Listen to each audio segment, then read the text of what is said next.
صدم كل يوم لنا بحري بحري بحري بحري رمتها بحري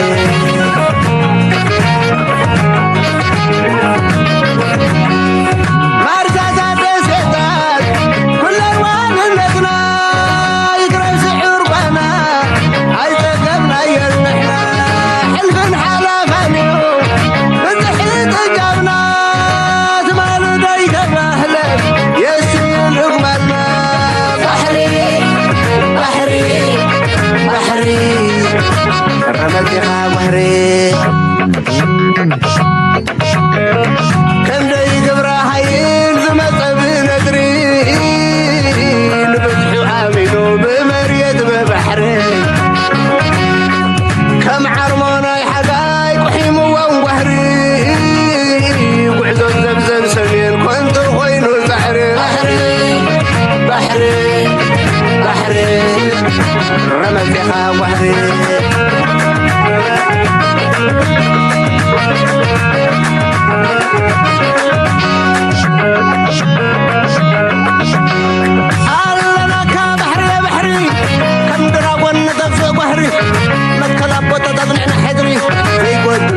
يسرنا باري علينا بنوم يقولوا بوش مثل هو من دجاج نتانا وحد العطري مثل هو من الرحيل انت بزحت العطري مثل هو من الهوى ونادت لنا البحري بريمنا فوتها يلين ببحري وخذ سلام تخطاتلتنا إذا channel كما يتخونوا صبوك تكونوا ناي وترو تمنيتنان بحقنانيو لو مو كم وترو على قداسنا زلو مساتي امكو زلو حبريتان تمرتن كن وسط كن فتنينا ازي نريو زلنا حبريتا دما نفس وقف سب استوعيلو خذ زلو نفس وقف سب كمهارلون كنقحلون زلو حبريتاينا نرزلنا مخنياتو كم زنا لومي نغرات امريكا اوشتاو كنتات مساتوت قلهله حبيلاتر ينازل مستيروم ويون أسرارحنا يتشرحناتهم كم لومي تجاهيدلنا يفلتنيو نفس وقف من سيدما نزح حجز له مدرك جينا تايمز جورز له أمريكا لك organized يوم زخون زلوا السوي كان زكونتات أم بالكاتس أنا كان نقمت زخل كونتات تدالي خان تبوز خانة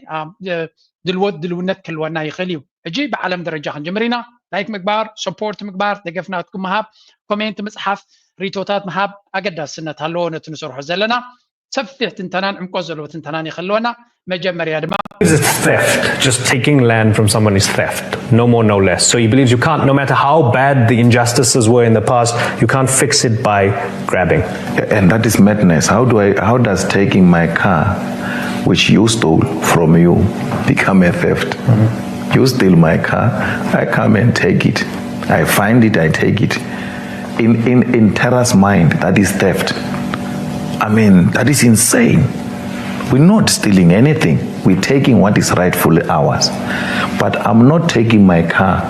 and leaving you stranded. I give you a ride. This is my car, I'm taking it. Without compensation. How are you getting a ride? زيادة ربات سمعوا زلهم جوليوس ملما زبها حدا EFF زبها البارتي ياب ساوث أفريقيا زلو زمرح زلو سبيو بسنك زيادة ربات زيادة ما نسون أمونغو إلى ماسكن أبي كوينات العيل له جوليوس ملما دونالد ترامب إلى ماسك كقط عيلز بالي كونن زمرقت ناتيو انتهي زبل زلو إلى ماسك نبحكي أنت أرسلم تدعي مرقص خمزلو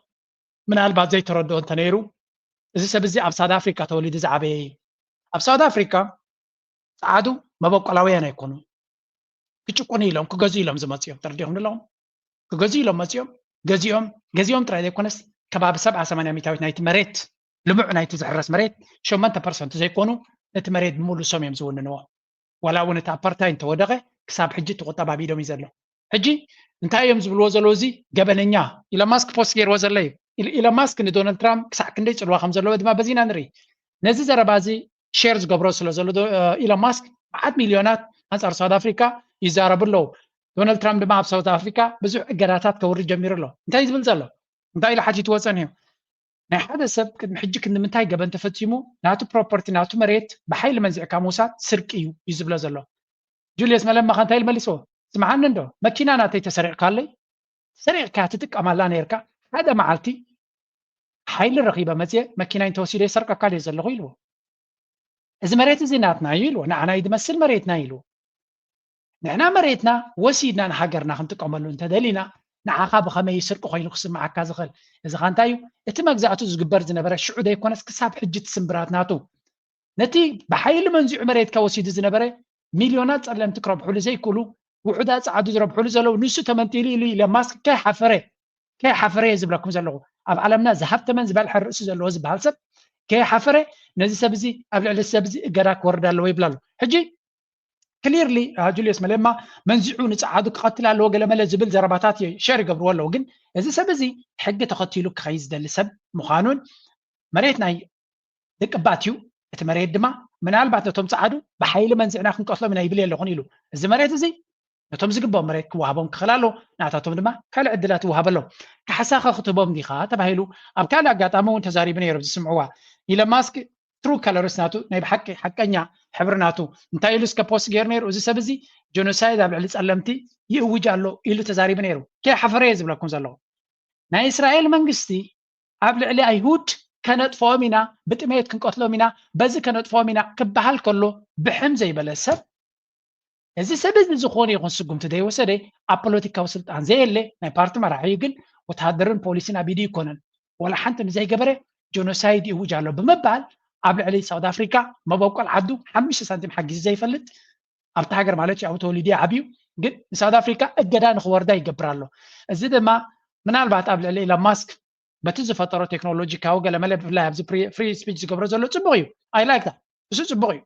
እዚ ኩሉ ሴንሰርሺፕ قبل علي ሚድያ ዝነበረ ንዑን ንምብዳሕ ዝገብሮ ዘሎ ጽቡቕ እዩ ማለት እዚ ሰብ እዚ قبل علي ጸለምቲ ዘሎ ርዲት ንጹርና ኮነ መጽ ማለት እዩ ሕውስውስ ዝበለ እንዲ ነይሩ ቀደም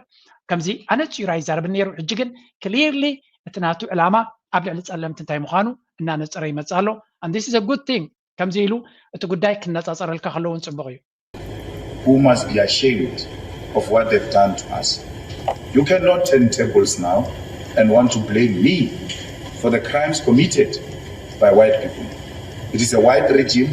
that killed children in 1976. It is the white regime. طيب حتى الجبن بزعبا حماق جبنات كزربت خينو تم تعادوا بزعد زلوا يوم جبن زفتمو كل تاريخنا ساوث افريكا ببو كل تقف عز في زنبره ازهم سعاد يوم زخونه يكون جبن يوردوا من انتهي كل لبلك مسكينه جوليوس ملما اب اسرائيل زقبر زولا بلي فلسطيناويان استجبر زتاقع زولا الى ماسكسي باي ذا واي الى ماسك مجبره كقوم جميريو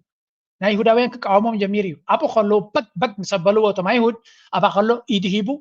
اب غزا خيدو مس اسرائيل مسنا اسرائيل برايم مينستر تراخيبو تساهيمو كابن دحر انا بقول اسرائيل يكبل جميرن بر جميرن يري اصرم خيد كفتيني ግን ናይ እስራኤል ድምፂ ሓይሊ ስለ ዘይከኣሎ ፋፊዖም ኣነ ንእስራኤላዊ ወላ ደመይ ናይ እስራኤል ዘይኮነ ምስ እስራኤል ዝተሓሓዝ ስምዒት እዩ ዘለኒ ክብል ጀሚሩ ማለት እዩ ኤኒዌይ ኢለን ማስክ ናይ ብሓቂ ኤክስፖዝ ዝኮነሉ ግዜ ርኢና ኣለና ግን ድሓን እሱ ካልእ ኣርእስቲ እዩ ሕጂ ካብቲ ጉዳይ ከይወፃና ናብ ኣፍሪካ let's go to Egypt. I'd like to see Jordan. I'd like to see Egypt take some look. The Gaza thing has not worked. የጋዛን ህዝብ ከምድረ ፍልስጤም አስወጥቶ ወደ ግብጽና ዮርዳኖስ ማስፈር የአሜሪካው ፕሬዝዳንት አጨቃጫቂ እቅድ ሆኖ እያነታረከ ነው። ነገሩ እያወዛገበ ያለው አረቦችንና አይሁዶችን ቢሆንም እዚህ ጋር ኢትዮጵያውያንን የሚመለከት አንድ መሰረታዊ አጀንዳ ተመዞ ወጥቷል። የጋዛውያን መነሳት፣ የፍልስጤሞች መባረር አጀንዳ የሚፈጸመው የኢትዮጵያ ህዳሴ ግድብ መስዋዕት ተደርጎ ነው የሚለው ዜና አገርን መሸጥ መተዳደሪያው ላደረገው የብልጽግናው ሰፈር የሚያስፈነድቅ ነው። ግብጽ ካይሮ ድረስ ሄደው ወላሂ So እንታይ ዝበሃል ዘሎ ዶናልድ ትራምፕ እቲ ናይ ግብፂ ጉዳይ ኣብዚ ቅድሚ ሕጂ እውን ርኢና ነርና ኢና ዶናልድ ትራምፕ ምስ ጉዳይ ናይ ቀዛ ሲሪየስሊ ክሰርሓሉ ከም ዝደሊ ዘሎ እዩ ዝንገር ዘሎ ንዶናልድ ትራምፕ ክትፈትዎ ትኽእል ክትፀልኦ እስራኤል እያ ትዝውሮ ስለዚ መጋበርያ ናይ ነተንያሁ ምዃኑ ማንም ኣብዚ እዋን እዚ ዝስሕቶ የለን እስራኤል ዝበለቶ እሺ ጥራይ ዝብል ዝለ እንተኢሎሞ ካበይ ክዘለል እዩ ዝብሎ ስለዚ ኣብ ኣሜሪካ ዝንፅር ዝኾነ ነገር ኢና ርኢና ዘለና ሕጂ ነተንያሁ ምስ ግብፂ ብቐረባ ይሰርሕ ከም ዘለዎን ኣብ ክልተ ነገራት ድማ ካልኦት ሪፖርት እውን ወሲኾም ነይሮም ቅድሚ ሕጂ እውን ኣነ ሪፖርት ገይረልኩም ነይረ ፈለስጤማውያን ካብ ግብፂ ካብ ቀዛ ወፂኦም ገሊኦም ናብ ግብፂ ገሊኦም ድማ ናብ ጆርዳን ካልእ እውን ኣብ ካልእ ቦታታት ንክኸይድ እውን ሓሳባት ይምንጭ ኣሎ ግብፂ ድማ ብኣፎም ሕሚም ብሎ ኣለዎ ግን ብተግባር ሕራይ ከም ዝበሉ እዩ ዝንገር ከም ግብረ መልሲ ድማ ንሶም ዝደልይዎ ሓንቲ እያ ጉዳይ ናይ ዲጋ ናይ ኒል ጉዳይ ናይ ዲጋ ናይ ኢትዮጵያ ዘሎ አብይ አሕመድ ድማ ኣብዚያ መንቀራቅሮ ከም ዘላቶን ካብዚያ ጉዳይ እዚያ ክወፅእ ከም ዘይክእልን እንተወሓደ ዝበልኩሞ ክገብር እየ ክብል ከም ዝኽእል እንተወሓደ እዮም ዝብሉ ዘሎ ኣይኮነን ክፃባእ ግብፂ ዝበለቶ ከማልእ ክፍትን ከም ዝኾነ ምክንያቱ እታ ኩነታት ተጠምጢማ ንዑ ሽግር ክትፈጥረሉ ምዃና ስለ ዝነገር ዘሎ ለኢትዮጵያ አርሶ አደሮች ሊያከፋፍሉ የተዘጋጁት ከዚህ ቀደም 10 ቢሊዮን ዶላር ለማግኘት ብለው የሶስትዮሽ ድርድሩን ለዶናልድ ትራምፕና ዓለም ባንክ አሳልፈው የሰጡት ጠቅላይ ሚኒስትር አብይ አሁን ደግሞ ህዳሴ ግድቡን የሚሸጡበት ሌላ ገበያ አግኝተዋል። ገበያው ከጋዛ የሚነሳ ነው። ይህንን አጀንዳ የሚያስፈጽም የዶናልድ ትራምፕ ሚኒስትራዊ የልዑካን ቡድን ባሳለፍነው ሳምንት ወደ ካይሮ መጓዙ ተሰምቷል። ከውጭ ጉዳይና የደህንነት ኃላፊዎች ጋር ከተወያየ በኋላ እንደገና ዛሬ ደግሞ የግብፁ የውጭ ጉዳይ ሚኒስትር አብደላቲ ወደ ዋሽንግተን መጓዛቸውንና ሕጂ እንታይ ኢና ንርኢ ዘለና ብሓፈሻ ኣብ መንጎ ግብፅን ኣሜሪካን ዘሎ ዝምድና ብዙሕ መገናን ዘድልዮ ኣይኮነን ምክንያቱ ግብፂ ምስ እስራኤል ብድሕሪ መጋረጃ ብዙሕ ትሰርሕ ከም ዘላን ኣብቲ ጉዳይ ናይ ሓማስ ዕርቂ ዝተባሃለ ናይ ምቁራፅ ተኽሲ ናይ ቀዛ እውን ዓብዪ ኢድ ከም ዝነበራ ኣብቲ ጉዳይ እቲ ዝዓበየ ፖሊሲ ድማ እስራኤል ምስ ሃገራት ዓረብ ኣብ ፅቡቅ ዝምድና ንምፍጣር እውን ዓብ ግደ ከም ዘለዋ ትንገር ዘላ ሃገር ስለ ዝኾነት ኣብ ናይ ዘበነ ዶናልድ ትራምፕ ፖሊሲ ብፍላይ ናይ ማእከላዊ ምብራቕን ፖሊስን ናይ ጂኦፖለቲካ ፖሊስን ልዑል ቦታ ከም ዘለዋ ኣብቲ ኤግዜኪቲቭ ፓወር ናቱ ምርኣይ የድሊ ንሙሉእ ዓለም ዝወሃብ ዘሎ ሓገዛት ጠጠው ከም ዝብል ገይሩ እቲ እንኮ ንመን ሓገዝ ክብዩ መሪፁ ንግብፅን እስራኤልን ስለዚ ተራ ሓገዝ ጥራይ ዘይኮነ ወተሃደራዊ ሓገዝ እውን ቀደም ክገዝእዎ ዘይፍቀደሎም ዝነበረ ኣፅዋራት ንክገዙ ሓገዝ ገይሩሎም ኣሎ እሱ ጥራይ ግን ኣይኮነን ነቲ ቅድሚዮም ዝነበረ ፖሊሲ ዶናልድ ትራምፕ ኣብዚ ዞባና ልዑል ፖሊሲ ምቅያር ክገብር ከም ዝኽእል ዘተንብህ ብዙሕ ነገራት ንርኢ ኣለና ምናልባት ምስ ግብፂ ዝገብሮ ዘሎ ዕምቆ ዘለዎ ዝምድና ከምኡውን ምስ ጥልያን ዝገብሮ ዘሎ ንኤርትራ ኢንዳይሬክትሊ ከርብሓ ከም ዝኽእል ግምት ኣለኒ ኢንዳይሬክትሊ ቀጥታ ከይኮነስ ብተዘዋዋሪ ኤርትራ ካብኡ ክትረብሕ ከም ትኽእል ኢና ንርኢ ግን ዶናልድ ትራምፕ ጠቕላላ ነቲ ቅድሚኡ ዝነበረ ምምሕዳር ክኽተሎ ድሌት ከም ዘይብሉ ዝገልፅ ሓበሬታ ምናልባት ፅንሕ ኢለ ከስማዓኩም ክፍትን እየ ኣብዚ ግን እንታይ ኢና ንርኢ ዘለና ግብፂ ምስ ኣሜሪካ ዘለዋ ጥቡቅነት ናይ ዝምድና እናተራየ ክኸይድ ከሎ ብግምጣሉ ኣብይ ኣሕመድ ሓደጋ ክወርዶ ከም ዝኽእል ንማንም ዝስወር ነገር ኣይኮነን ግብፂ ድማ ኩሉ እዚ ወተሃደራዊ ኣካይዳናታ ስትራቴጂካዊ ኣካይዳናታ ኣብ መወዳእታ ምስ እስራኤል ንክትዋጋ ወይ እውን ምስ ሊብያ ክትዋጋ ገለመለ ኣይኮነን ወይ ምስ ስዑድያ እንታይ ዳ ንኢትዮጵያ ኮንቴይን ንምግባር እዩ ኢትዮጵያ ኮንቴይን ምስ ኮነ ድማ እቲ ጉዳይ ኣብ መወዳእታ ግብፂ ኩሉ ነገር ንኣሜሪካ ትደልዮ ብምግባር ብግምጣሉ ኣንጻር ኢትዮጵያ ዘለዎም ፖሊሲ ከሳልጡ ክፍትን እዮም ኣብይ ኣሕመድ ኣብ ከምዚ መድረክ ከሎ ሓንቲ ምርጫ ከም ዘላቶ ወይ እውን ይጥቀመላ ዘሎ ስትራቴጂ ትበሃል እዚያ ያስምዕዋ እቲ ኣብ ሃገሮም ኣጋጢሙ ዘሎ ቁጠባዊ ቅልውላው ክሓልፍ እዩ ተዓገሱ ክብላ ዋና ዳይሬክተር ትካል ገንዘብ ዓለም IMF ክሪስቲና ጆርጂያባ ፀዊዐን ኣለዋ ማኔጂንግ ዳይሬክተር ዓለም ለኸ ትካል ገንዘብ IMF ክሪስቲና ጆርጂያባ ኣብ ኢትዮጵያ ናይ ክልተ መዓልታት ዝፀንሐ ናይ ስራሕ ዑደት ተሳሊጠን ኣለዋ ኣብቲ ግዜ ድማ ምስ ቀዳማይ ሚኒስትር ኣብይ ኣሕመድ ሓዊሱ ምስ ላዕለዎት ሰበስልጣናት መንግስቲ ፌደራል መኺረን ኣለዋ ንዑደተን ብዝምልከት ምስ ሚኒስትር ፋይናንስ ኢትዮጵያ ኣሕመድ ሸዴ ሓበራዊ መግለፂ ሂቦም እተን ዳይሬክተር መስርሕ ሪፎርም ኢትዮጵያ ከቢድን ግዜ ዝወስድን እዩ በጃኹም ተዓገሱ ክትብል እያ ንኢትዮጵያውያን ፀዊዓቶም ኢትዮጵያውያን ትዕግስቲ ክርእዩን ነቲ መንግስቲ ዝገብሮ ዘሎ ናይ ኢኮኖሚ ሪፎርም ፃዕርታት ክድግፉን ተማሓፂና ኣላ ጆርጂያባ ንዕላማታት እዚኣ ስእሊ እዚኣ ከምዚኣ ገይሮም ኣውሪዶማ ነይሮም ብትክክል እውን ነቲ ኩነታት ትገልፅ እያ ኩሎም ረእይዎም ከመይ ኢሎም ይጥምት ኣለዎ ኣብኣ እታ ሰብ እትያ ዶላር ኮይና እያ ትራዮም ዘላ ብምባል ገሊፆማ ነይሮም ዳትስ ትሩ ኩሉ እቲ ካብኣ ዝርእይዎ ዘሎ ኩሎም ተመራሕቲ ትርእይዎ ከመይ ኢሎም ኣብኣ ይጥምት ኣለዉ መራሒ ናይ ሃገር ሚኒስትር ፋይናንስ ሚኒስትር ናይ ቁጠባ ኤቭሪባዲ and all they consist ናይ ዶላር ፓኬጅ እዮም ዝረኣዮም ዘሎ ብሓፈሻ ተሓገዝ ዘሎ ዓብ ተስፋ ዘንበረሉ ኩነታት ስለ ዝኾነ ኣብይ ኣሕመድ ከምዘይ የፍሸለቶን ገንዘብ ክትቦ ምዃና ነጊራ ኣላ እቲ ዝወሃብ ዘሎ ሓገዝ እንታይ ትብሎም ዘላሳ ኣብዚ ምናልባት ብፅሑፍ ቀሪቡ ነይሩ ብዙሕ ሪፎርም ክገብር ከም ዘለዎ ታክስ ብብዝሒ ክእቱ ክፀቅጥ ከም ዘለዎን ዝኾነ ይኹን ሳብሲዲስ ወይ ከዓ ሓገዝ ዘሎ ናይ ኮርፖሬት ታክስ ሆል ሉፕ ሆል ዘሎ ብምሉእ ክሸፋፍኖ ከም ዝኾነ ናይ ኣሜሪካን ምዕራባውያን ካምፓኒታት ከም ድሌቶም ክዕንድሉ ኣፍ ደገ ክኸፍተሎም ከም ዝኾነ እዩ ዝንገር ዘሎ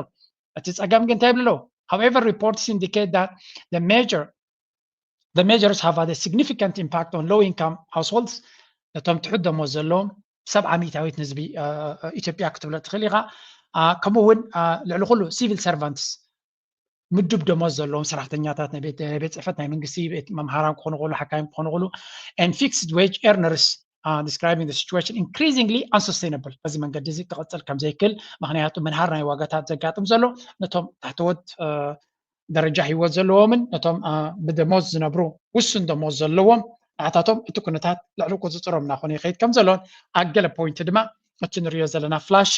ኢኮኖሚ ግሮውስ 8% ጂዲፒ ዝበሃል ዘሎ እቲ ኩሉ ንሪኦ ዘለና በአዲስ አበባ ነቲ ሰብ ኣብ ቤት ትምህርቲ መምህር ኮይኑ ዝነብር ወይ እውን ኣብ ሕክምና ናይ መንግስቲ ዝሰርሕ ዘሎ ወይ እውን ገለመለ ኣብ ሆቴል ሰራሕተኛ ኮይኑ ዘገልግል ዘሎ ንኩላቶም ዝኣክል ደሞዝ ሓልዩ ሰብ ኣብቲ ላይፍ ስታይል እቲ ናይ ኣዲስ አበባ ሰርቫይቭ ክገብር ክእል ኢልካ ክትዛረባ ይትኽእልኒ ኢኻ but hey እዚ ንሳቶም ዝኸድዎ ዘለዎ እዩ ንሕና ብማዕዶ ንዕዘቦ ስለ ዘለና ጥራይ ክንዛረባ ይንኽእል ኢና ሓደ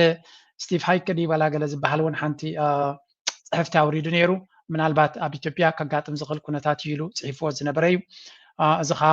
እቲ USAID ሓደ ካብቲ ብብዝሒ ሓገዝ ዝባ ዝነበረት ሃገር ዶናልድ ትራምፕ ነይሩ ኣሜሪካ ነይራ ብመንገዲ ኣሜሪካ ኢትዮጵያ ብመንገዲ USAID ክኸውን ይኽእል ከምኡ ድማ ፎሬን ኤድ ተባሂሉ ብብዝሒ ሓገዝ ትወስድ ዝነበረት ሃገር እያ ኩሉ ጠጠው ክብል እዩ ስለዚ ተባሃለ እቲ ኣብቲ ሃገር ዘሎ ምንሃር ዋጋታት ናይ ኢንፍሌሽን ከምኡ ድማ ነቲ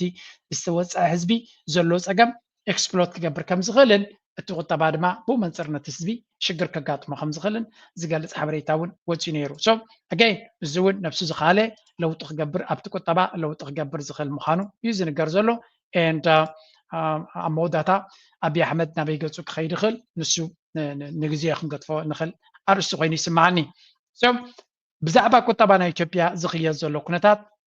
ካብ ሕማቕ ናብ ዝበኣሰ ዝኸደሉ ዘሎ ኩነታት እዩ ፖለቲካዊ ኸ ከመይ ኣሎ እቲ ፖለቲካ ናይቲ ሃገር ከናበይ ገፁ ይኸይድ ኣሎ ኣብዚ ስምዑ ኣብቲ ጆኖሳይዳል ኩናት ኣብ ልዕሊ ተጋሩ ዝፍፀሙ ዝነበሩ ግፍዕታት ንምክልኻል ዝገብርዎ ዝነበሩ ቃልሲ ናዳ ቀሪብሎም ትግራዋይ ተቃላሲ ኣብ ዳያስፖራ ኣሉላ ሰሎሞን ኣብ ከተማ ዋሽንግተን ዲሲ ኣብ ዝተሳለጠ መድረኽ ኦሮሞታት ተረኺቦም ዲፕሎማስያዊ ስራሕ ፈፂሞሎም ኣብቲ ኦሮሞታይ ፖለቲከኛ ጀዋር መሐመድ ዝተረኸበሉ ኣዳራሽ ዝርርብ ኮሚኒቲ ኦሮሞ ዝተረኸበ ኣሉላ ሰሎሞን ኦሮሞታት ኣብቲ ሕሱም እዋን ኣብ ልዕሊ ተጋሩ ዝፍፀም ዝነበረ ግፍዒት ደው ንክብል ኣብ ውሽጥን ደገን ህዝቡን ኣብ ልዕሊ ህዝቢ ትግራይ ዝተፈፀመ ጆኖሳይድ ፍትሒ ንኽረጋገፅ ቃልሲ ኦሮሞታት ሓጋዚ ምዃኑ ብምዝኻር ኣብ ጎኒ ህዝቢ ትግራይ ኮይኖም ድምፆም ከስምዑን እቲ ቃልሲ ፍትሒ ህዝቢ ትግራይ ክድግፉን ፀዊዖሎም ፖለቲከኛ ጀዋር መሐመድ ብውልቆም ኣብዚ ሕዚ እዋን ኣብ መንጎ መራሕቲ ትግራይ ዝፈጠረ ፖለቲካዊ ምትፍናን ስዒቦም ካልኣይ ህልቂት ከይመፅን ተጋሩ ሓድነቶም ከጠናኽሩን ዘቕርቦ ዘሎ ፃውዒት እውን ዝነኣደ ትግራዋይ ዲያስፖራ ተቃላሲ ፍትሕን ተንታኒ ፖለቲካን ኣሉላ ሰሎሞን ብቐፃሊ እቲ ሶ ንሪኦ ዘለና ኣብ መንጎ ፕሮሚነንት ናይ ትግራይ ኣክቲቪስት ዝነበረ ኣብ ሶሻል ሚድያ ከምኡ ድማ ጀዋር መሐመድ ኣብ ናይ ኦሮሞ ኢና ንርኢ ዘለና እዚ ርክባት እዚ ንኣብይ ኣሕመድ ደስ ዘብል ወይ እውን ሓጎስ ዝህብ ኣይኮነን እንታይ ዳ በንፃሩ እቲ ኩነታት ከመይ ይተኣሳሰር ከም ዘሎ ተጋሩን ኦሮሞን ኣምሓራ ምስ ካልእ ምስ ሸነ ትፋኖ ምሽቲ ሸነ ዝበሃል ዝተፈላለየ ምውግጋን ይግበር ከም ዘሎን ኣብ መወዳእታ እዚ ኩሉ ተኣኪቡ ድማ ንኣብይ ኣሕመድ ካብቲ ዝለዓለ ራዕዲ ፈጢሩሉ ዘሎ ጉዳይ እዚ ይመስል ዶክተር ደብረጽዮን ቡድን ህወሓት ቡድን ቀጥተኛ ጦርነት ለመጀመር ውስጡን ዝግጅቶቹን መጨረሱ ፌደራል መንግስት ተገንዝበዋል ከዛም በላይ ደግሞ የፌደራል መንግስትን ድጋፍ ያለው የአቶ ጌታቸው ቡድን ወይ ደግሞ ጊዜያዊ አስተዳደር ያለውን ሙሉ መረጃውን ለፌደራል መንግስት ሰጥቷል ማለት ከዚህ በኋላ መወሻሸት የማይቻልበት ደረጃ ላይ ስለተደረሰ መፈጋገር እኛ የፕሪቶሪያ ስምምነቱ እንዲፈጸም ፕሪቶሪያ ፍጹም ነገሮች ከተፈጸሙ ነው እንጂ ምን ፈልጎ እኛ ሰላም ፈላጊ ነን ተብሎ ፊት ለፊት እየተወራ ከጀርባ ለጦርነት እንታይ ዝብል ዘሎ እቲ ጉዳይ ዳርጋ ንጹር እናኾነ ይመፅእ ከም ዘሎን እቲ ናይ ደብረፅዮን ቡድን ዝብልዎ ወይ እውን ጉጅለ ወታደራዊ ምድላዋት ከም ዘለዎን ነቲ ዘሎ ኩነታት ድማ ክምዝምዞ ከም ዝኽእልን ኣብዚ እዋን እዚ ሕብብ ዘይብሉ ኩነታት ወይ እውን ደረጃ ተበፂሑ ከም ዘሎ እዩ ዝግለፅ ዘሎ ብኩሉ መዳይ ድማ ኢና ንሰምዖ ዘለና ኦፍኮርስ ሽምግልና ይፍተን ኣሎ ገለገለ ዝበሃል ግን ከምኡ ካብ ዝበሃል ከባቢ 2 ዓመት ይገይር ዘሎ the problem ኣብዚ ቦታ ዘሎ እቲ ጌታቸው ረዳ ጉጅለናቱ ምስ ኣብይ ኣሕመድ ብቐረባ ይሰርሕ ከም ዘሎ ጻድቃን ወሲኽካ ማለት እዩ ስለዚ ኣብ መወዳእታ እዚ ጉዳይ እዚ ምናልባት እዚኣ ሪፖርት እዚኣ ምስ ሓዊስ ክብራይዋ ጉዞበሉን እዮም ነዚ ብልዓለዎት መራሕቲ ሰራዊት ትግራይ ዝወፀ መግለጺ ቅድሚ ኩሉ ዝግለጽ ብልሂቃን ህግደፍ ዝመሓደር ሓደ ናይ ዲጂታል ሚድያ ኣፍደገ እንትኸውን እታ እንደልያ ኮይና ዝብል ርእሲ ኣብዝሃው ጽሑፍ እናተሓመየ ዝመፀ ጉዳይ ርክብ ህግደፍን ሓዲኡ ፍንጫል ሕወሓት ምልክት ክውንነት ዘርኢ ኮይኑሎ ካብዚ ብተወሳኺ ነዚ ቅዋም ዝደገፋ ሲቪክን ሲቪል ማሕበራት ድማ ኣለዋ ማሕበር ደቂ ኣንስትዮ ትግራይ ማሕበር መናእሰይ ትግራይ ማሕበር ሓረስቶት ትግራይ ማሕበር ተጋደልቲ ትግራይ ማሕበር ጉዳኣት ኩናት ትግራይን ካልኦትን ጥቅዋም ቁንዑን ህዝባውን ምዃኑ ገሊፀን እየን ሕዚ እቲ ቀንዲ ጉዳይ من كندي تكال وي أكل دقة يكونن من كندي دقافي رخبة من كندي حقافة بزبل نايسناي زبن مرأي زرق يكونن أزي أبي كل التانب عليهم دقاف زدوليوز تداخمو دم بتاتنيو نحدك رقم نحدك من رقزو على الهزبة وحيلم بهرا وعقم انت مالي حانت عينة موت زموت بهجة من قصاو من قدس كمي كاير درس هجة من قصاو مبتاجين بسلام يا من ناقين كون السنة من مرتو لازم بكفت هذا درجة نسرالن بزي قص نسرالن ይሄ ሳይሆን ከቀረ ደግሞ ተገደል ማድረግ የሚገባንን ነገር ወደ ማድረግ እንሄዳለን። ይሄ የሚመረጥ መንገድ አይደለም። የትግራይ ጊዜያዊ መንግስት አይመርጠውም። የትግራይ ህዝብ አይመርጠውም። سنتين نرزلنا أبزي تي دراما نايتي إثيوبيا زكاية زلو كنتات استفل عليه حيلتات ناي استفل عليه أجنداتات زوورينا نرزلنا تمليسنا أبتيا ريبورت عن توزرانا خلنا تكلت وجنات ساكنة تفلالي خمزلو ረገው ድግስ ስንቅና ትጥቅም ማዘጋጀት አልፎም ተርፎ ከሻቢያ የጦር አመራሮች ጋራ የጋራ የጦር ስልትና የጦር እንትን መንደፍ ይፋ ስለወጣ ጠቅላይ ሚኒስትሩ እቺ ነገር ተቆሷት የሚል ሐሳብ አለ አንድ በኩል ለሌላ በኩል ግን ሁለቱ መካከል ያለው ሽኩቻ ማለት በአቶ ጌታቸውና በዶክተር ደብረጽዮን መካከል ያለው ሽኩቻ እየገፋ ሄዶ እንግዲህ በተለያየ ጊዜ ለአድማጭ ተመልካቾቻችን እግር በእግር ስንገልጽ እንደነበረ ነገሩ እየገፋ ሄዶ አብዚያ ካሌት ሪፖርት ኩስልኩም የሽዑ ሐዋዊስና አብናትና ገዝና ሰግር ስለዝኾና እምነት የላቸው ቤሲካሊ የትግራይ ጉዳይ የፖለቲካ ልዩነትም አይደለም አንዳንዶች የስልጣን ሸትጋይ ምን ስልጣን አለ ትግራይ ምን ስልጣን አለ የሚያጣላ ስልጣን እቺ አዲስ አበባ የተጠራራ የምትጨቃጨቅበት it's the most horrendous place to be in ምን የሚያኮራ ስልጣን አለውና ነው እዛ ጋር መሆን በዚህ በመከራ ተሰቃየ ህዝብ የተራቆተ ህዝብ በዚህ ታይዝብል ዘሎ ቲ ኣብ ትግራይ ዘሎ ኩነታሲ ናይ ስልጣን ውግዩ ይድበሃል ብዙ ግዜ ነታ መንበር ታይ ስልጣን አለው ሐቂ ናይ በሐቂ መላገጺ ናይ አብይ አሕመድ ከም ዝኾነ በዚህ ካትፈልጥ በፍጹም 4 ኪሎ ዝነበሩ እዮም እዚኦም ንኢትዮጵያ ዘመሓድሩ ዝነበሩ እዮም ኢልካ ክትገልጾም ትኽእል ሰባት ኣይኮኑን ጥራይ ዘይኮነሲ እቲ 4 ኪሎውን ብጌጋ የማቡ ነይሮም ጥራይካ ክትብል ትኽእል ኣብኡ ዘብፅሖም ካል ሓይሊ ከም ዝነበረን ኣብ መወዳእታ ድማ እቲ ዘብፅሖም ኣካል ምስተኣለዮም ካብታ ቦታትያ ከመይ ኢሎም ከም ዝጠፍኡ ጥራይ ዘይኮነሲ ናይ ዝኾነ ይኹን ስልጣን ሓቢርካ ናይ ምቁፅፃር ዓቕምናቶም ድኹም ምዃኑን ናብ ዝኾነ ይኹን ደረጃ ክኸይድ ከም ዘይክእል ኢና ንርኢ ዘለና ማለት እቲ ዘለዎም ኩነታት ወታደራዊ ዓቕምናቶም بس شعبيان اليوم زولا درو نفسهم قل اما وداتا ولا تو وتحدراي مكنن زبلوهم زلو زاربو زرباون ابزي تفلالي وتحدراو حلفتنيهم زلوهم سم ابزي سكسمعوا كلت كابتيوم وتحدراين حلفت زنبرو ويون زلوهم كونوا غلي انصار ايوان كان يكوننا لنا حدا نايس توسنوا وتحدراو مرحتي انقصاصون يكون ناي بملوك سراوت ميت مصاني فلتنا ما سري غير نطلعوا يا مرحبا كما ساسا تطلعي وعلاونتنا ናብ 15 ዝጽጋዕ መግለጽ ቅዋም ኣቢሉ ሓሳቡ ዝገለጸ ወክልና ሓፋሽ ዝሓዘ ሲቪክን ሲቪል ማሕበርን ከምዚ ይብል እቲ ሰራዊትና ዝወሰነ ውሳኔ ማለት ለዓለዋይ መሪሕነት ዝወሰነ ውሳኔ ብጣዕሚ ብዙሕ ሰብ ብዙሕ ትግራዋይ ደስ ኢልዎ ኣድኒቕዎ ተስፋ ገይሩልኝ ብጣዕሚ ውሕዳት ከዓ የጽላልእዎ ኣለዉ እዚ ጥራይ ይኮነን ጀግና ተጋዳላይ ጆን መዲድ ጸላእ ዝብሎ ዘሎ ተጋድሉን ተኣጋድሉን ኩሉ ጥዑም ረሕርሑ ብምግዳል ንስተኸሎ ንቅዋም ግዝያዊ ምምሕዳር እውን እዩ ንጸላእና እንተ መይርዎ ንጸላእና እንተ ጉርዒዎ أبناء حزب ربحاتن تقمتاتن أبناء تግራይ حويتن زلا أجنداي ማለት ምክንያቱ ጸላእትና ኩሉ ግዜ ንዓና እዚኣ ተኸዲኖም ፊውተራሪ ግራዝማች መስሉ ነበሩ ትግራይስ ናይ ግለሰብ ትመስሉ ነበሩ ሰባት እዚ ውጥም ኢሎም ሰራዊት ትግራይ ዘንቋሹ ሰባት ንረላ ዳርጋ ሚሊሻ ይብልዎም ኣሎ ታይቶ አይ ሚሊሻ ትግራይ ዓይነት ማለት እዩ ከምቲ ተቃጣፉ ተዛረቡ ሚሊሻ ታይቶ እዩ ኣብ ኣሜሪካ ተቐሚጥካ ታይቶ እዩ ባይዞይ እንታይ ይረአኖ ቀደም ዓብይ ነይረሲ ካሊብ ታሕት ዘሎስ ኣይ ዓብን ኢሎም ዝኣምኑ أي عبن أبتحت زلس كل عمت أنا كوفيلة تتحت زلس كل شيء تحتي يزلو جون مدي تحتي يزلو كل الجنرال زفريت كل زمكة حيلة تحت زلس هزون تحتي يزلو كذا مرحب برجير مرحب فتراوت قال زفت وودي ما تحت ورا مرح بطلني قال بس الملك مرحب بطلني اليوم زعمنا نقول اليوم أمر وخبيديكو انتهينا نرجع لنا ناي بحكي حنفشفش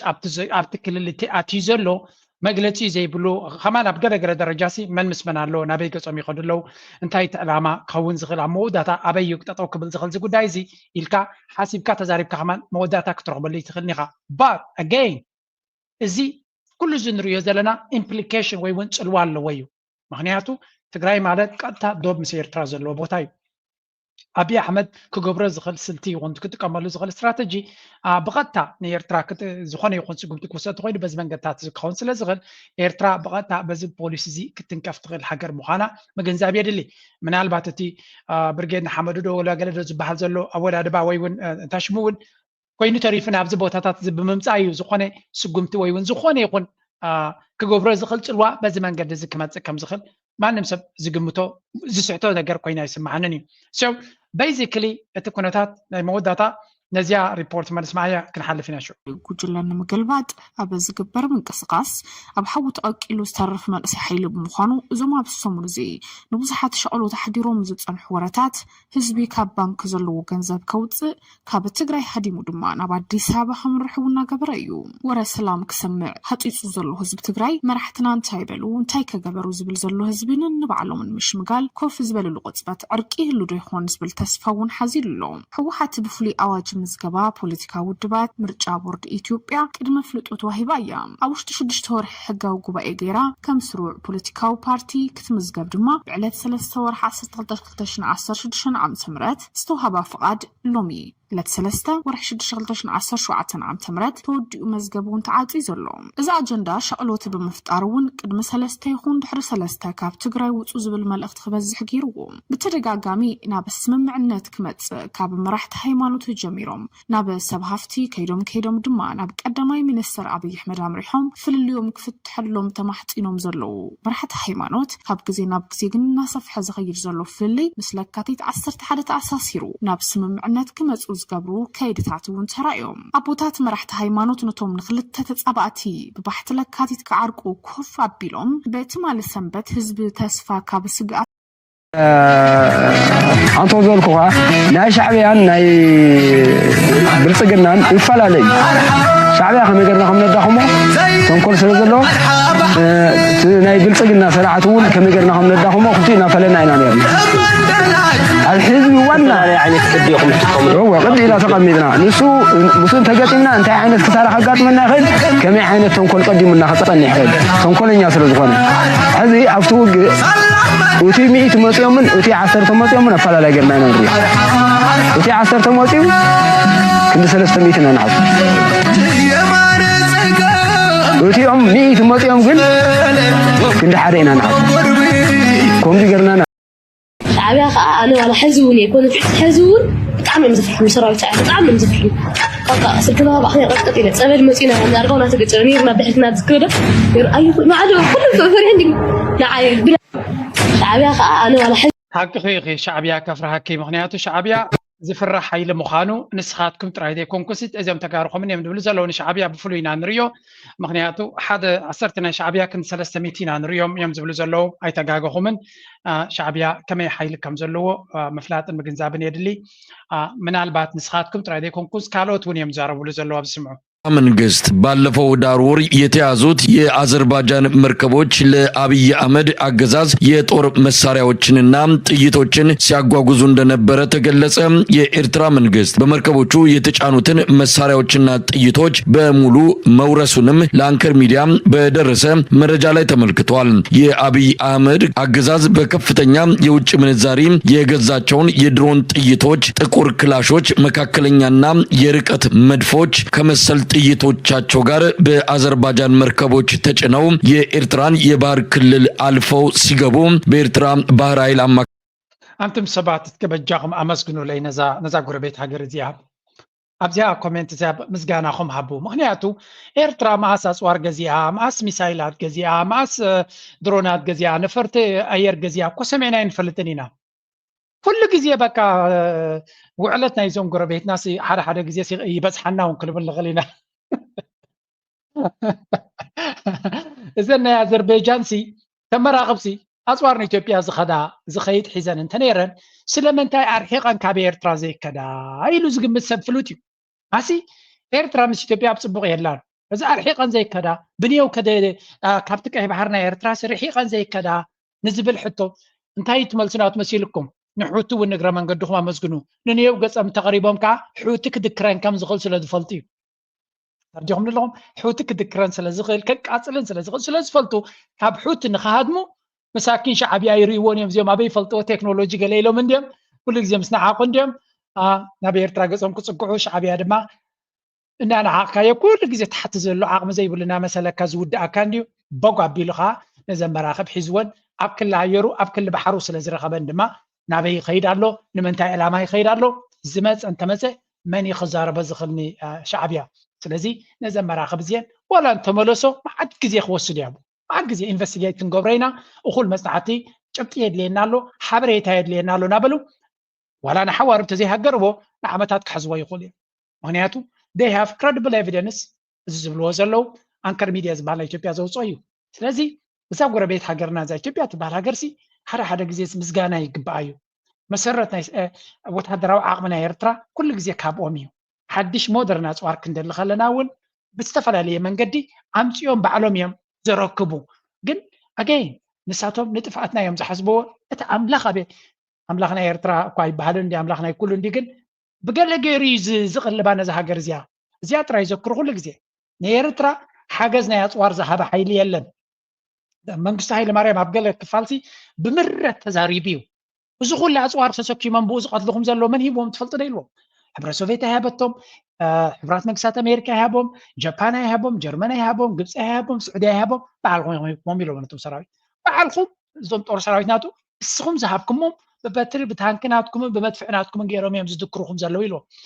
20 ዓመት ድሕሪ ናፅነት ድማ ወይ እውን ለትሰይ 2020 ሕጂ ድማ ድሕሪ ክንደይ ዓመታት ማለት እዩ ንዓመታት ዝኣከብዎ ካብ ጃፓንን ካብ ቻይናን ካብ ጀርመንን ካብ ኣሜሪካን ዝተኣከበ ኣፅዋር ኣብ ሰሜን እዚ ተቐሚጡ ዝነበረ ድማ ባዕሎም ሓዊ ምስ ፈጥዋ ክንደይ ካብኡ ድማ ንኤርትራ ከም ዝኸደ ይፈልጡ እዮም ማንካን ፋርኬታን ወሲድልና ዝብልዎ እንታይ ከም ዝወሰደሎ ምፍላጥ የድሊ ስለዚ ንሽተይ ንቐፅላ ምሳት ሓይዘ ካልአይት ካይነት መያዛቸው የተገለጸው ከ3 ወራት በፊት ነበረ። ለአብይ አህመድ አገዛዝ ቅርበት ያላቸው ሚዲያዎች በወቅቱ በኃይለኛ ንፋስ ተገፍተው ከመስመራቸው ወጥተው ወደ ኤርትራ ባህር ክልል 3 መርከቦች መግባታቸውንና በኤርትራ መንግስት ቁጥጥር ስር መሆናቸውን ከመግለጽ ባለፈ መርከቦቹ ምን እንደጫኑ ከመግለጽ ተቆጥበዋል። ለአንከር ሚዲያ በደረሰ መረጃ በኤርትራ መንግስት እጅ የሚገኙት መርከቦች የጦር መሳሪያዎችና ጥይቶችን የጫኑና መዳረሻቸው ከጅቡቲ የባህር ወደብ እንደሆነ ተመልክቷል። ባለፈው መስከረም ወር በአዘርባጃን የሥራ ጉብኝት አደረገ የተባለው ምክትል ጠቅላይ ሚኒስትር ተመስገን ጥሩነህ የጦር መሳሪያ በግዥና በስጦታ ለመጠየቅ መሄዱ የጉዞው ተቀዳሚ ተልዕኮ እንደነበረ በወቅቱ መዘገባችን ይታወሳል። አብይ አህመድ የጦር መሳሪያና ጥይቶች እጥረት በከፍተኛ ደረጃ ያገዛዙን ህልውና አደጋ ውስጥ መክተቱን ተከትሎ 3 የሉካም ቡድኖችን ወደ ተለያዩ የዓለም ሀገራት የላካቸው ሲሆን አቶ ተመስገን ጥሩነህ ወደ አዘርባጃን የሄደውን የሉካም ቡድን መምራቱም የሚታወስ ነው። ከምዚ ትሪእዎ ዘለኹም ናብ አዘርባይጃን ከይዱ ከም ዝነበረት ምክትል ፕራይም ሚኒስተር ዝበሃል ዘሎ እዚ ተመስገን ጥሩነህ ዝበሃል ነዛ ቪድዮ እዚኣ ነዛ ሓበሬታ ብብዝሒ ሼር ዝገብሮ ዘሎ እስከመን እዩ ኣምሓሩ زغل أصوارزي نسبة محرة أبي الفانو نخطكوس نسبة محرة كدم سسولو حسيب الزنبرة أصواريو إيرتراسي وعلت كبازحنا أبا مبان إيرترا كمقصون كمسجنون سمعنا يا مالنا again شعبيا كم تنسخاتنا كم حزب زقمتو أبزي حدا إيرترا أي تقاومتي ميدياتات كتير خلها شعبيا متحيل اللو بلا قلا خبلو خلوس امبرد خبتي إيرترا سرت يوم متشامي خاتبل معناته شعبيا كل جزء مزقبوتاتي زواجا كابو أصبحهم شعبي قبو كن for some reason دما كل جزء تأملاق نسألاتو أبقى ميو كم زود كيز قبرون ودي يقوم بك حر عرب جزء بعلم زي سجس تامر كبسي نفاس في عنا بيرتراس حزوايل وميد بلانه of course اللي أنا شعبيا هيفلت إني روي قالك نبلاين خلينا بزعبة اللي أنا يرترا أنت عقم خمسة له أنا يفلتني سبوي دماسب اللي ياك بهالكومي كونزلو جورجيا ميديا زلو سليانا يرترا انت كم زنا اثيوبيا خمس قبرني عملت وصل كرسي سليانا يرترا انت يقبر واحد حبريت يزلنا that's what سليا is supposed to be سليا مالت ما نمسب زفلتو حيلي كون يقبعني سازي ازي اسكر ايوا نقرا ما نقدرهم كل سبا انا ويت سكند كلتا نقر كريكم يتبزع بايرترا استقبره انت بزيانيرا قلتين كتحازلكم انت شارتيا لنكنه إلى ماسكدي ولا كالوت شيرز قبر واجن مسيرترا زتحصل زلوا وايدما أباهم زمت أزلوا where is this file I have to find it نزان لومي أقات أميلة أقرب كوي يسير زيارة يوا اليوم كلهم زمت كالات جاتهم من أمريكا يو بلوب يلوم يوم زوعوام لذي كم زين ريوم زلنا تي سلياو State Department من أمريكا Department of Defense كمدما Intelligence سلسة زيوم نجارات جاتهم فورين بوليس نا أمريكا تي نا فورين ديبارتمنت منيستر مكلخالن سليا سلسة يوم نتي نا أمريكا حيلي زنك أساقوسي يوم يزبحان سلزي كابز بمغصار هذا نقرأ له نسلست يوم زما أكل سلست يوم زم تكالات زياتهم سكيورتي نا أمريكا نوت أي عالم زد أمتهم خانهم يزنقر كلاتهم زياتهم نا بيرترا خطهم تخلو اتقندي نعتاتهم زما أكل زنبري زي USAID زبحال زنبري USAID ما قلنو USAID نا يرتئتنا يخلون كهم كله نتوجه زلمامد زنبر حيل دما من يزبال نيد بلوا ناشنال اندومنت فور ديموكراسي بلوا زون كلهم اكسبرتس ناي قرن افريكا ناي ميدل ايست ناي ريد سي بلا بلا نا تبحالو زبحالو تم كيلاتات نتي وجه منغس إثيوبيا خبر زغل نت فورين بوليسي ناي نتنا أمريكا بوليسي نابتك حجرات زتأتاتوه USAID نت نيد زبلونيوم ساتهم دما بمنجيرهم يمزتكمو استفل عليه ناي ميديا حبريتاتن سيفيل سوسايتن قال زبالو بنيو دما ريبو تسلي أنا أمريكا دما نفسه زخالة دما حبريتا نزيوم نيد زبالو دما يقلب مالتيو كم زجير كاخات ريجيم تشينجز بحالدو قالوا دو زبلوز نبرو كم زجيرهم يمز سالت ونيرم نفسه كفسب دما كردو زلويو كما يجيرهم نتكونتات يتعودوا هم زنبرون إذن USAID بحال كم دما نسليا نتنا CIA صراحتنياتات كعليه قبل كله كنا من تاي أبيرترا لو تكمت كم زغل دونالد ترامب دما قدميو زنبرة من معدار سور بالتخاوي مسوس صرح كم زي دلي زيارة يوا أنتر فيديو أبز حلفة منيستر بكرخال لأمريكا زنبرة بلينكن تناتو security clearance ناتو علي والله زخون يكون أبت منجستي إكلوا كم زي كل نعو يكون كلهم تم جاك سالفان زبحالو زنبرو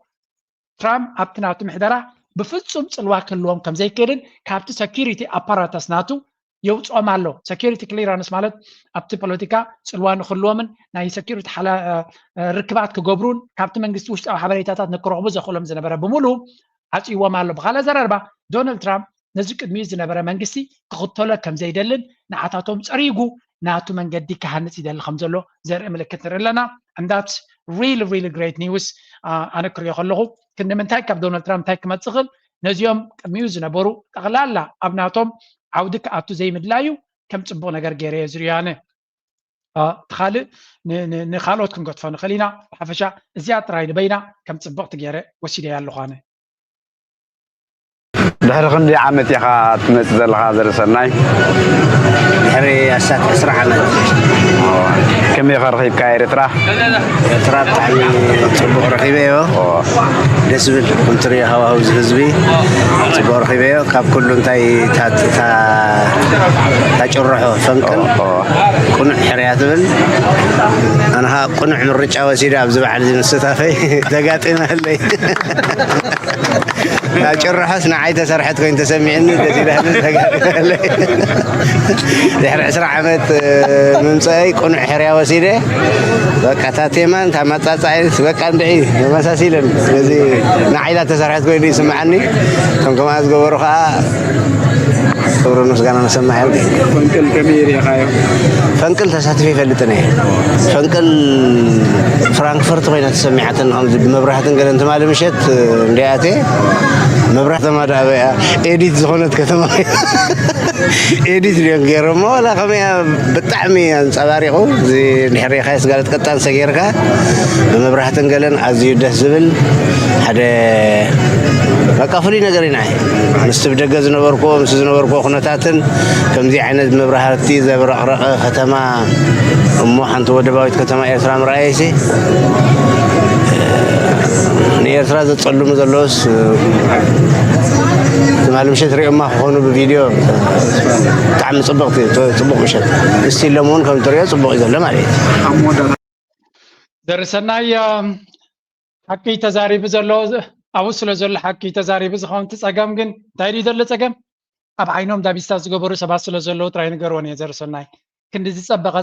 ፅቡቕ ይሃሉ ኣብ ኤርትራ ክቕበል ዘይደሊ ኤርትራ ሕማቕ ኣላ ትወድቕ ኣላ ትርመስ ኣላ ፀልማት እዩ ልቺ የብሉን ማይ የብሉን ከማዕ ጥራይ ክትብሎም እዮም ዝደልዩ ካብ ኤርትራ ፅቡቕ ካብ ኤርትራ እንተወፅዩ ኣለርጂ ኮይኑ ዘባህርሮም ፅቡቕ ናይ ኤርትራ ዘባህርሮም ሰባት ከም ዘለዎ ክትፈልጡ ኣለኩም ፅቡቕ ናይ ኤርትራ ብፍጹም ካብ መልሓሶም ክትወፅእ ዘይትኽእል ስለዚ እዚ ናይ ዘርሰናይ ኣብ ብዙሓት ርአየ ኣለኹ ኣቤት ሓሶት ዶ ኣቤት ከምዚ ዶ ኬትካ ረዮ ርኢኻ ሽዑ ምስ ቀዳሕካ ሓሶት ይበሎ ሓደ ተንኮለኛ ወይ እውን ንክፍኣት ኢሉ ዝኸደ ከክፉ ናይ ባፅዕ ስኢሉ ዝሃበካ ቪድዮ ንዑ ሼር ክትገብር ስለ ዝወዓልካ ባፅዕ ከምኡ ማለት ኣይኮነን ዘርሰናይ ዝብሎ ዘሎ ብዙሓት ካልኦት እውን ኣብኡ ኮይኖም ዝገበርዎ እዩ ኣነ እውን ብመዓልተይ ክገብሮ ርየ ክምስክረሉ ዝኽእል እዩ ስለዚ ነዚ ሓቂ ዝተዛረባ ክትዋሓጠሎም ስለዘይከኣለት ከጉርዑ እዮም ትማሊ ምሸት ሪኦማ ክኾኑ ብቪድዮ ብጣዕሚ ፅቡቕ ምሸት እስቲ ሎም እውን ከም ትሪኦ ፅቡቕ እዩ ዘሎ ማለት እዩ ኣብ መወዳእታ ከመሓላልፎ ዝኽእል ኣነ ብስደት እንደ ዝነብር ነቲ ብስደት ዝነብር ህዝቢ ንሕና ባሕሪ ዘለዎ ምድሪ ከም ዘለና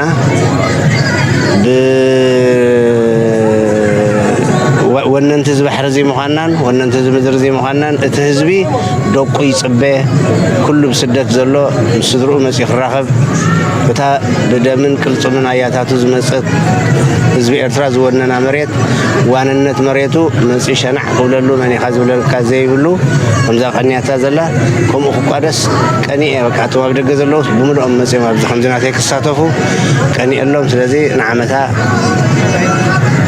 ክሳተፉ ከምዛ ናተይ እንሻላ ንዓመታ መፂኦም ምሳኻ እንሻላ ስኻውን ንዓመታ መበልካ ላይ እግርኻ ትመፀና ፈንቅል ትሳተፍ ምሳና እንሻላ ሽኩረን ንኩላትኩም كبزا تريوا زلهم أنا بحكي أطبقت سخونة ملقتي أم حلالي في زلو زر سناي I hope طبق زي كم حلالف برقص زي حسيرات من اللامبر بزوجت الصوتات لأني إيرلين كده ما قبل بنا مسجن بفلو يا قرارها بفلو يا قرار بان زخلو حزلو كيتكم التبابعوهم حق زوم إيرلين كزقبروا زلو استواسو كالود ميديا تاتا بيرترا زلو نزي صبوق بعال زخونة نزي صبوق زخونة كنتات نمجوح نام ميديا نخوات كل سب شير كجبروا خلالو كم تني كفوناتنا بعد كم زخينا يلوم نعوك شير كجبروا زوعلو نتسبقناتنا دما نخوات كل سب كجايل له لا يجبروا سبورت غيرنا دما إذا سبق نجار كعبي خل زيادة كزرقة خلنا بالكم على مارستي مزات عم تدرفي كقد فكم تسبقوا كالبرقسو أين أبصالينا بما دوتمنت وعين أبتكرس بحريات ورواري بطعن تطلعي من وين مستقر فتسيني تاركينا بحرينا أبقالنا أبسلنا حدا نهري أصابنا ما يتصبعان أفعلنا تنقل البر وين السماء ببيت تنكينا بحرينا أقارنا أبسالنا حدا نهري أصابنا ما يتصبعان أفعلنا